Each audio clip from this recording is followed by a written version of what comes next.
Ajaan coming home. When you close your eyes while sitting in meditation, simply close your eyelids. Don't try to close off your eyes like a person sleeping. You have to keep your optic nerves awake and working, otherwise you put yourself to sleep.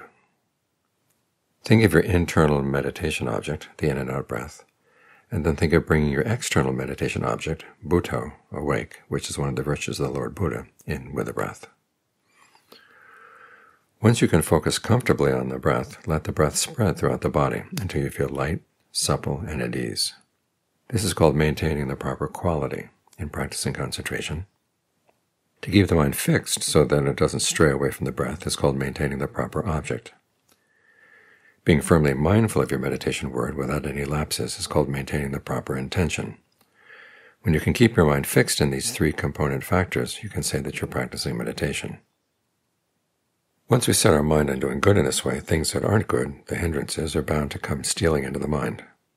If we call the hindrances by name, there are 5 of them. But here we aren't going to talk about their names, we'll just talk about what they are. 1. Hindrances are things that defile and adulterate the mind. 2. They make the mind dark and murky. 3. They're obstacles that prevent the mind from staying firmly with the component factors of its meditation. Hindrances come from external preoccupations, and external preoccupations arise because our internal preoccupation is weak. To say that our internal preoccupation is weak means that our mind doesn't stay firmly with its object, like floating a dipper in a barrel of water. If it doesn't have anything to weigh it down, it's bound to wobble and tip. The wobbling of the mind is what creates an opening for the various hindrances to come pouring in and make the mind lose its balance. We should make ourselves aware that when the mind starts tipping, it can tip in either of 2 directions. 1, it may go toward thoughts of the past, matters that happened 2 hours ago or all the way back to our very first breath. Distractions of this sort can carry 2 kinds of meaning for us. Either they deal in terms of worldly matters, our own affairs or those of other people, good or bad, or else they deal in terms of the Dharma, things good or bad that have happened that we've taken note of. 2, or else our mind may tip toward thoughts of the future, which are the same sort of thing, our own affairs or those of others, dealing in terms of the world or the Dhamma, good or bad. When our mind starts drifting in this way, we're bound to receive one of 2 sorts of results, contentment or discontentment, moods that indulge either in sensual pleasure or in self-affliction. For this reason, we have to catch hold of the mind constantly and bring it into the present so that the hindrances can't come seeping in. But even then, the mind isn't really at equilibrium. It's still apt to waver to some extent, but this wavering isn't really wrong. If we know how to use it, it isn't wrong. If we don't, it is. Because the mind, when it wavers, is looking for a place to stay. In Pali, this is called sampoesin. So we're taught to find a meditation theme to act as a focal point for the mind, in the same way that a movie screen acts as a reflector for images so they can appear sharp and clear. This is to keep external preoccupations from barging in. In other words, we're taught to meditate by focusing the mind in one place, on the breath.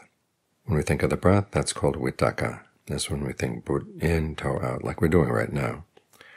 As for the wavering of the mind, that's called vichara, or evaluation. When we bring vichara into the picture, we can let go of part of vitakka. In other words, stop repeating Bhutto and then start observing how much the body is affected by each in and out breath. When the breath goes out, does it feel easy and natural? When it comes in, does it feel comfortable? If not, improve it. When we direct the mind in this way, we don't have to use Bhutto. The in-breath will permeate and spread throughout the body along with our sense of mindfulness and alertness. When we let go of part of vitakka, as when we stop repeating Bhutto, so there's only the act of keeping track of the breath, the act of evaluating increases. The wavering of the mind becomes part of our concentration. Outside preoccupations fall still. Falling still doesn't mean that our ears grow deaf. Falling still means that we don't stir the mind to go out after external objects, either past or future. We let it stay solely in the present. When the mind is centered in this way, it develops sensitivity and knowledge. This knowledge isn't the sort that comes from studying or from books. It comes from doing, as when we make clay tiles. When we first start out, we know only how to mix the clay with sand and how to make plain, flat tiles. But as we keep doing it, we'll start knowing more. How to make them attractive, how to make them strong, durable, and not brittle. Then we'll think of making them different colors and different shapes. As we keep making them better and more attractive, the objects we make will in turn become our teachers. So it is when we focus on the breath. As we keep observing how the breath flows, we'll come to know what the in-breath is like, whether or not it's comfortable, how to breathe in so that we feel comfortable, how to breathe out so that we feel comfortable. What way of breathing makes us feel tense and constricted, what way makes us feel tired, because the breath has up to 4 varieties. Sometimes it comes in long and out long, sometimes in long and out short, sometimes in short and out long, sometimes in short and out short. So we should observe each of these 4 types of breath as they flow into the body, to see how much they benefit the heart, lungs, and other parts of the body. When we keep surveying and evaluating in this way, mindfulness and alertness will take charge within us. Concentration will arise, discernment will arise, awareness will arise within us. A person who develops this sort of skill may even become able to breathe without using the nose, by breathing through the eyes or the ears instead. But when we're starting out, we have to make use of the breath through the nose, because it's the obvious breath. We first have to learn how to observe the obvious breath before we can become aware of the more refined breath sensations in the body. The breath energy in the body, taken as a whole, is of 5 sorts. 1, the sojourning breath, continually flowing in and out. 2, the breath energy that stays within the body but can permeate through the various parts. 3, the breath energy that spins around in place. 4, the breath energy that moves and can flow back and forth. 5, the breath energy that nourishes the nerves and blood vessels throughout the body. Once we know the various kinds of breath energy, how to make use of them, and how to improve them so that they feel agreeable to the body, we'll develop expertise. We'll become more adept in our sense of the body. Results will arise, a feeling of fullness and satisfaction, pervading the entire body, just as kerosene pervades every thread in the mantle of a Coleman lantern, causing it to give off a bright white glow. Vitakka is like putting sand in a sifter. Vichara is like sifting the sand. When we first put sand in a sifter, it's still coarse and lumpy, but as we keep sifting, the sand will become more and more refined, until we have nothing but fine particles. So it is when we fix the mind on the breath. In the first stages, the breath is still coarse, but as we keep using more and more vitakka and vichara, the breath becomes more and more refined until it permeates to every pore. Okalika rupa. All sorts of comfortable sensations will appear. A sense of lightness, spaciousness, respite, freedom from aches and pains. And we feel nothing but refreshment and pleasure in the sense of the Dhamma, constantly cool and relaxed. Sukhamala rupa. This sense of pleasure will appear to be like tiny particles, like the mist of atoms that forms the air, but can't be seen with the naked eye. But even though we feel comfortable and relaxed at this point, this mist of pleasure pervading the body can form a birthplace for the mind. So we can't say that we've gone beyond stress and pain. This is one of the forms of awareness we can develop in concentration. Whoever develops it will give rise to a sense of inner refreshment, a feeling of lightness like cotton wool. This lightness is powerful in all sorts of ways. Hinangwa. The blatant sense of the body will disappear, Panitangwa, and will turn into a more refined sense of the body, subtle and beautiful. The beauty here isn't the sort that comes from art or decoration. Instead, it's beauty in the sense of being bright, clear and fresh, refreshing, soothing, peaceful. These qualities will give rise to a sense of splendor within the body, termed sobhana, a sense of rapture and exhilaration that fills every part of the body. The properties of earth, water, fire, and wind in the body are all balanced and full. The body seems beautiful, but again, this isn't beauty in the sense of art. All this is termed Banita Rupa. When the body grows full and complete to this extent, all 4 of the elementary properties become mature and responsible in their own affairs, and can be termed Mahabhuta Rupa. Earth is responsible in its own earth affairs, water in its own water affairs, wind in its own wind affairs, and fire in its own fire affairs. When all 4 properties become more responsible and mature in their own affairs, this is termed Oladika Rupa. The properties of space and consciousness also become mature. It's as if they all become mature adults. The nature of mature adults when they live together is that they hardly ever quarrel or dispute. Children, when they live with children, tend to be squabbling all the time. So when all 6 properties are mature, earth won't conflict with water, water won't conflict with wind won't conflict with fire won't conflict with space won't conflict with consciousness. All will live in harmony and unity. This is what is meant by Ekayano Ayam Mago Satanang Visutiya, This is the unified path for the purification of beings. All four physical properties become mature in the unified sense of the body, four in one. When the mind enters into this unified path, it's able to become well acquainted with the affairs of the body. It comes to feel that this body is like its child. The mind is like a parent. When parents see that their child is grown and matured, they're bound to feel proud. And when they see that their child can take care of itself, they can put down the burden of having to care for it. At this point, there's no need to speak of the hindrances any longer, because the mind at this point is firmly centered. The hindrances won't have a chance to slip in. When the mind can let go of the body in this way, we'll feel an inner glow of both body and mind. A glow in the sense of calm pleasure, unlike the pleasures of the world. For instance, the body feels relaxed and at ease with no aches or fatigue. And a glow in the sense of radiance. As for the mind, it feels the glow of a restful sense of calm and the glow of an inner radiance. This calm glow is the essence of inner worth. It's like the water vapor arising from ice-cold objects and gathering to form clouds that fall as rain or ride high and free. In the same way, this cool sense of calm explodes into a mist of radiance. The properties of earth, water, wind, fire, space, and consciousness all become a mist. This is where the sixfold radiance, Chabanarangsi, arises. The sense of the body will seem radiant and glowing like a ripe peach. The power of this glow is called the light of the Dhamma, Dhammopadibo. When we've developed this quality, the body is secure and the mind wide awake. A mist of radiance, of power, appears within us. This radiance, as it becomes more and more powerful, is where intuitive liberating insight will appear, the means for knowing the Four Noble Truths. As this sense of intuition becomes stronger, it'll turn into knowledge and awareness, a knowledge we haven't learned from anyone else, but have gained from the practice. Whoever can do this will find that the mind attains the virtues of the Buddha, Dhamma, and Sangha, which will enter to bathe the heart.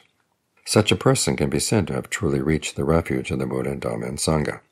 Whoever can do even this much is capable of reaching awakening without having to go and do much of anything else. If we're careful, circumspect, persistent, mindful, and discerning, we'll be able to open our eyes and ears so that we can know all kinds of things. We may not even have to be reborn to come back and practice concentration ever again. But if we're complacent, careless, inattentive, and lazy, we'll have to come back and go through the practice all over again. The reason we practice concentration is to disband the hindrances from the heart. When the hindrances are absolutely quiet, the mind can reach Vihara Dhamma, the inner quality that can form its home. We'll then be able to gain complete freedom from the hindrances. Our future states of rebirth will be no lower than the human level. We won't be forced to gain rebirth in the four realms of deprivation. Once the mind reaches its inner home, it's capable of raising itself to the transcendent level, to the stream flowing to Nibbana. If we're not lazy or complacent, if we keep persevering with our meditation, we'll be able to gain release from the mundane level. If our mind gains the quality of stream entry, we'll never have to be reborn again in the realms of deprivation. Stream winners, if we were to explain them in really simple terms, are people whose minds are certain and sure, but who still have some forms of shoddy thoughts, although they would never dare let that shoddiness show in their actions. As for ordinary run-of-the-mill people, once they have a shoddy thought, it's bound to appear in their words and deeds, killing, stealing, etc. Although stream winners may still have some forms of shoddiness to them, they don't act shoddy at all, like a person who has a knife in his hand when he's angry, but who doesn't use it to cut off anyone's head. Ordinary people usually can't say no to their defilements. They usually have to act in line with their defilements as they arise. For example, when they feel strong anger, they can't bear it. They have to let it show, to the point where it can get really ugly, and do things that fly right in the face of morality. Stream winners, although they do have defilements, can say no to them. Why? Because they have the discipline of mindfulness embedded within them, enabling them to tell right from wrong. When the mind wavers in a good direction, they are aware of it. When it wavers in a bad direction, they're aware of it. They see, hear, smell aromas, taste flavors, feel tactile sensations just like ordinary people, but they don't let these things make inroads on the heart.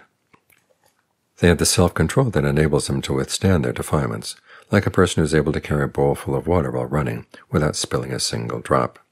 Even though stream winners may be riding a bicycle, in other words, sitting, standing, walking, lying down, speaking, thinking, eating, opening or closing their eyes, the permanent quality of their hearts never gets overturned. This is a quality that never disappears, although it may waver sometimes. That wavering is what can cause them to be reborn. But even though they may be reborn, they're reborn in good states of being, as human or heavenly beings. As for ordinary people, they take birth without any real rhyme or reason, and they keep doing it over and over again. Streamliners, however, understand birth. Although they experience birth, they let it expand. In other words, they have no use for shoddy impulses. They respond weakly to shoddy impulses and strongly to good ones. Ordinary people respond strongly to bad impulses and weakly to good ones. For example, a person who decides to go do good at a monastery, if someone then makes fun of him, saying that people who go to the monastery are old-fashioned or have hit rock bottom, will hardly feel like going at all. But no matter how other people may try to talk him into doing good, he hardly responds. This is because the level of their mind has fallen very low. As for streamliners, no matter how many times shoddy impulses may occur to them, the goodness of Nibbana acts as a magnet on their hearts. This is what draws them to keep on practicing until they reach the endpoint. When they reach the endpoint, there can be no more birth, no more aging, no more illness, no more death. Sensations stop, feeling stops, concepts stop, fabrication stop, consciousness stops. As for the 6 properties, they also stop. Earth stops, water stops, wind stops, fire stops, space stops, consciousness stops. The properties, aggregates, and sense media all stop. There's no concept labeling any of the aggregates. Mental labels are the media that let the aggregates come running in. When mental labels stop, there's nobody running. When everyone has stopped running, there's no pushing, no shoving, no colliding, no conversing. The heart looks after itself in line with its duties. As for the properties, aggregates, and sense media, each is independent in its own area. Each is in charge of its own affairs. There's no trespassing on anyone else's property. Once there's no trespassing, what troubles will there be? Like a match left lying alone in a matchbox. What fires can it cause? As long as its head hasn't struck on anything abrasive, fire won't have a chance to arise. This doesn't mean that there's no fire in the match. It's there as it always was. But as long as it doesn't latch on to anything combustible, it won't flare up. The same is true of a mind that no longer latches on to the defilements. This is what is meant by Nibbana. It's the ultimate good, the ultimate point of the religion, and our own ultimate point as well. If we don't progress in the threefold training, virtue, concentration, and discernment, we won't have any chance to reach the ultimate. But if we gather these practices within ourselves and advance in them, our minds will develop the knowledge and awareness capable of pushing us on to an advance point, to Nibbana. Noble disciples are like people who realize that rainwater is the vapor that heat seeks up from the salt water of the ocean and then falls down as rain, and so that rainwater is ocean water and ocean water is rainwater. Ordinary run-of-the-mill people are like people who don't know what rainwater comes from. They assume that rainwater is up there in the sky, and so they deludedly wait to drink nothing but rainwater. If no rain comes, they're sure to die. The reason for their ignorance is their own stupidity. They don't know enough to search for new resources, the qualities of the noble ones, and so will have to keep gathering up the same old things to eat over and over again. They keep spinning around in the cycle of rebirth in this way with no thought of searching for a way out of this massive suffering and stress. They're like a red ant that keeps probing its way around and around the rim of a bushel basket, whose circumference isn't even 2 meters, all because it doesn't realize that the rim of the basket is round. This is why we keep experiencing birth, aging, illness, and death without end. As for the noble ones, they see that everything in the world is the same old stuff coming over and over again.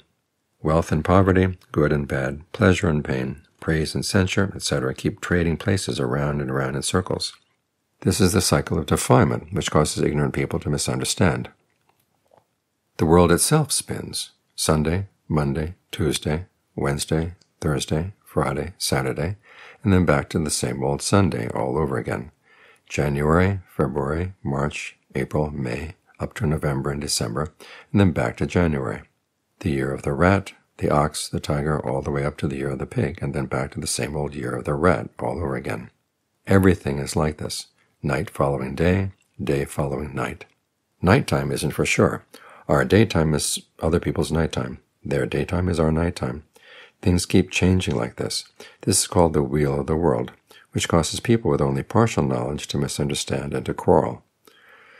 When noble ones see in this way, they develop a sense of dispassion and don't ever want to be reborn in a world again, for there are all sorts of worlds. Some worlds have nothing but cold, others nothing but heat. No living beings can be born there. Some have only sunlight, others only moonlight, still others neither sunlight nor moonlight. This is what is meant by loka vidu. For this reason, once we've learned this, we should take it to think over carefully. Whatever we see as worthy of credence, we should then use to train our hearts so that the paths and their fruitions will arise within us. Don't be heedless or complacent in anything you do, for life is like dew on the grass. As soon as it's touched by the light of the sun, it vanishes in no time, without leaving a trace. We die with every in and out breath. If we're the least bit careless, we're sure to die, for death is something that happens very easily. It's lying in wait for us at every moment. Some people die from sleeping too much, or eating too little, of being too cold, too hot, too happy, too sad. Some people die from pain, others die without any pain. Sometimes even when we're sitting around perfectly normal, we can still die. See that death has you surrounded on all sides, and so be earnest in developing as much goodness as you can, both in the area of the world and in the Dhamma.